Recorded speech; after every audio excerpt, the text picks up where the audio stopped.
Escala en París, Braulio Moro. Bienvenidos a Escala en París, una emisión de Radio Francia Internacional en colaboración con France 24 en español. La pandemia del coronavirus ha llevado al cierre de museos y zonas arqueológicas alrededor del mundo. En este sentido, esta pandemia ha causado graves problemas en lo que se refiere a la conservación del patrimonio cultural de la humanidad. Para hablar del incremento del robo de piezas arqueológicas y de bienes patrimoniales alrededor del mundo, saludamos aquí en nuestro estudio a Ernesto Otone, subdirector de Cultura de la UNESCO, la Organización de las Naciones Unidas para la Ciencia, la Educación y la Cultura. Ernesto Otone, bienvenido a esta Escala en París. Muchas gracias. Ernesto, el patrimonio cultural de la humanidad se ha convertido en una de las víctimas colaterales de la COVID-19. Como decíamos, en varios países y alrededor del mundo se han cerrado museos, zonas arqueológicas, y ustedes han detectado un incremento del robo de piezas y de otros bienes culturales. ¿Qué es lo que ustedes han remarcado notablemente en este año que viene de terminar? Bueno, este año 2020 que pasó ha sido uno de los años más terribles para el mundo de la cultura en general, pero sin duda para el patrimonio ha afectado principalmente, si uno se imagina que de los 95.000 museos en el mundo, 95.000 museos, el 93% de los museos tuvo que cerrar por periodos de 3 y algunos han estado cerrados desde hace 8 meses. Los sitios arqueológicos han tenido menos seguridad,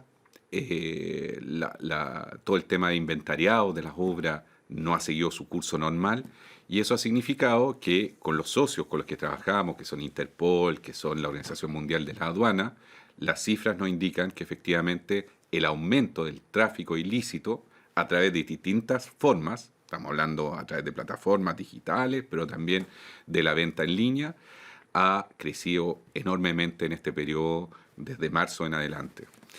Por lo tanto, estamos preocupados.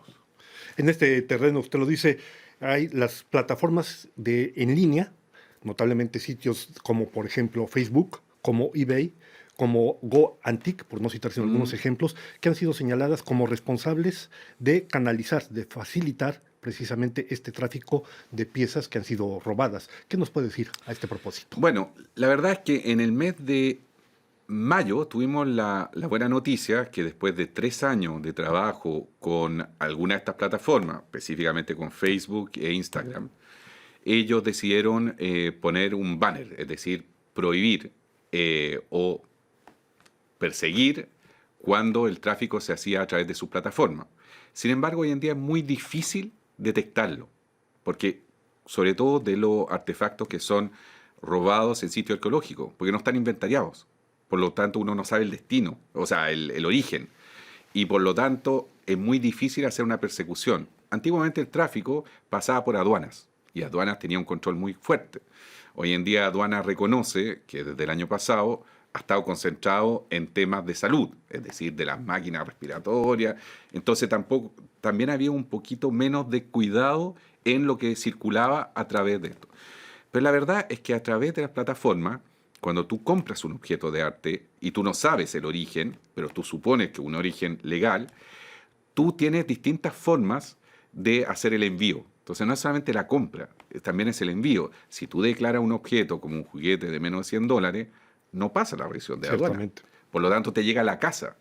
Y eso es algo que cuando se arma la Convención de 1970, que hoy día 140 países han ratificado, no existían esos instrumentos y no existía esa forma de pensar que podía haber un tráfico. Lo claro es que hoy en día tenemos que concentrarnos en el esfuerzo, no solamente en las ventas presenciales, que se han disminuido porque han habido menos, sino en las ventas online, y esa es la preocupación que se nos viene para los próximos 10 años. Usted señala efectivamente, bueno, correcto, Facebook junto con Instagram, al final de cuentas es el mismo dueño, es la misma empresa, han puesto medidas para frenar un poco esta situación antes de que esas medidas fueran tomadas.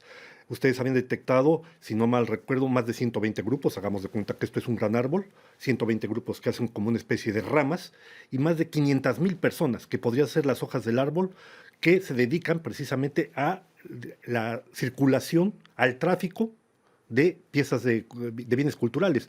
Como usted dice, es difícil controlar esto. ¿Qué se puede hacer frente a esa situación hoy en día, por lo menos para frenar en la medida de lo posible este tráfico de bienes culturales alrededor del mundo? Bueno, Interpol te va a decir que es un crimen organizado y está hoy día detectado como tal. O sea, que tú me hablas de 120 intermediarios es porque hay algo que está construido de ese modo.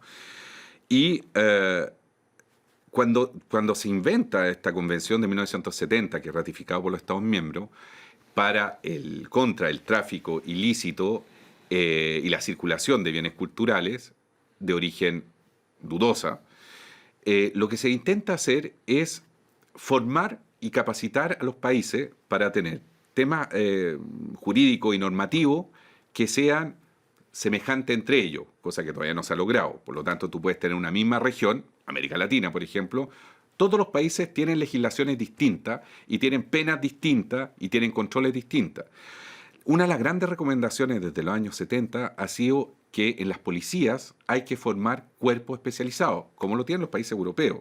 Italia, Francia, Alemania son los grandes ejemplos donde hay fuerzas que se dedican a eso, a poder hacer el seguimiento, a poder controlar, a estar en línea. Hoy en día está lo que se llama la lista roja de objetos robados, que muchas veces tienen muy mal material para poder exhibir, porque son objetos que generalmente están en bodegas o que están en sitios arqueológicos y que todavía no han sido registrados en buena calidad. Por lo tanto, hoy en día lo que nos pasa a nosotros es que los Estados miembros, es decir, los países, nos piden muchas veces intervenir en ventas de acciones de auction houses, ¿sí? Para poder detener una venta, ya que ellos consideran que ese objeto fue robado. Si el país no tiene cómo comprobar que ese objeto es el que se va a vender, es muy difícil parar esa venta.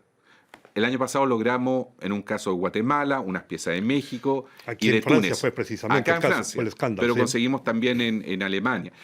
Pero hoy en día lo que se trata de hacer cuando pasa esto es generalmente una relación bilateral. Cuando la parte bilateral no funciona, y nos damos cuenta que es una organización internacional, ahí intervenimos nosotros. Hoy en día lo que tenemos que reforzar las capacidades nacionales e interregionales para asegurar, porque lo que está pasando es que te voy a dar un ejemplo. África, por ejemplo, el continente de los 54 países, hay todavía 18 países que no han ratificado la convención. Por lo tanto, lo que hacen... Casi un tercio, ¿eh? Sí. Y son los que más reclaman, por otros temas también que tienen que ver con la restitución y temas más históricos. Pero, por ejemplo, si esos países no ratifican, el crimen organizado lo que busca es pasar a través de esos países. Evidentemente. Entonces, si tú no tienes de los 193 Estados miembros que se comprometen a tratar de avanzar en sus legislaciones y tener normas comunes de control, estas personas que se dedican a esto van a buscar los medios y los destinos y la circulación donde no hay legislación que sea la correcta para poder prevenir y frenar este tipo de tráfico. Esa sería una de las grandes modificaciones que había que hacer al convenio de 1970. Más que una modificación, es actualización, aplicar. aplicación. Pero también hay que aplicarlo, si no lo aplica. Hay muchos países que ratificaron, pero que hoy en día no está en sus prioridades hacer la aplicación de las normativas. Ernesto Otone, en este sentido, se sabe que evidentemente el robo, el tráfico de bienes culturales empezó antes de la pandemia, claro está, en 2011, a partir de las revoluciones árabes, y en países en guerra como Siria, Yemen, Irak, etcétera, se han producido grandes robos. Pero la situación ahora cubre a todos los países. Ustedes han denunciado, por ejemplo, el año pasado, un caso de un robo de un Van Gogh en Holanda. Usted mismo denunció que el año pasado, nada menos que aquí a algunos kilómetros, en París mismo, en Notre Dame, en la famosa catedral de Notre Dame, estuvieron a punto de robarse piedras de la catedral. ¿Cómo hacen ustedes para detectar esta situación? ¿Qué son los mecanismos de los que ustedes disponen en casos como estos? Uno, para frenarlo, y dos, para castigar a los responsables, sabiendo que lo que usted me dice, son redes internacionales. Sí. A ver, para el tema del freno, yo le diría que el único medio que tenemos hoy día es la coordinación de todas las agencias que tienen algo que ver. Es decir, hoy en día nosotros tenemos reuniones, yo te diría, bimensuales, con Interpol, con la Organización Mundial de Aduanas, con ICOM, que es el Council de Museos, y con ellos estamos de algún modo monitoreando lo que está pasando. La relación con los Estados miembros es fundamental.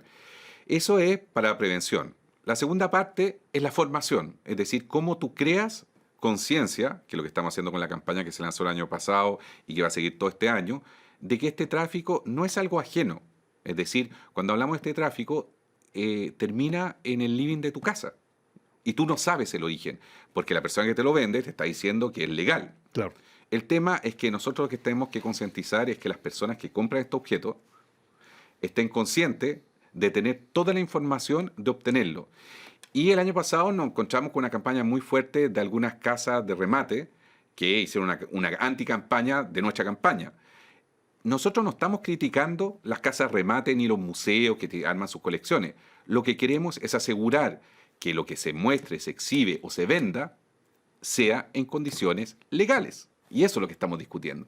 Y por lo tanto, el segundo camino es la formación del gran público y de los especialistas también. Y lo tercero, el tema legislativo. Si tú no avanzas en ese tema, que como te decía antes, es muy difícil frenar el tráfico ilícito. Piensa que hace 10 años ya se decía que el tráfico de objetos de arte era el tercer tráfico que producía más ganancias después de las drogas y las armas. No lo decimos nosotros, lo dice Interpol. Por lo tanto, hoy en día estamos hablando, y sabemos muy bien, como tú lo decías, en la región, en la región árabe, donde había movimientos extremistas, se financiaban en gran parte para la compra de armas a través del tráfico ilícito de obras de arte. Hay una estimación en términos de lo que representa en monto, en volumen de piezas robadas, sabiendo que, claro, como es ilícito es muy difícil hacer una estimación, pero ¿tienen alguna mínima idea de cuánto representa La última cifra que teníamos, se hablaba de en los últimos 10 años, de más de 13.000 objetos circulando ilegalmente. Esto sin contar toda la base de datos de objetos robados anteriores a los años 92. O sea, estamos hablando, la última cifra eran 12.000 objetos que andan circulando por el mundo y que se tiene registro. Hace poco, la universidad en Alemania, una universidad, no me acuerdo si era Karlsruhe, hizo un caso de estudio para ver objetos de Siria que habían sido robados, por dónde habían circulado. Habían circulado por 18 países distintos y se habían vendido 9 veces. El mismo objeto. Entonces, es una especie de reproducción de los panes. Absolutamente. Y cada vez cambiando el origen. Es decir, antes se decía que salía de esta región y de esta época, y iba cambiando. El objeto era el mismo, no eran reproducciones. 9 veces, sí, 18. Entonces es un tema muy complejo, y tú lo dijiste, es muy difícil aseverar. Por eso nosotros creemos que, por ejemplo, el tema en los museos de lo inventariado y de tener un sistema común digital es lo que nos puede permitir eso. Pues se nos va el tiempo. Agradecemos a Ernesto Tone, subdirector de Cultura de la UNESCO, su presencia en estos estudios. Muchísimas gracias. Y a ustedes les damos una nueva cita aquí la próxima semana en otra escala en París.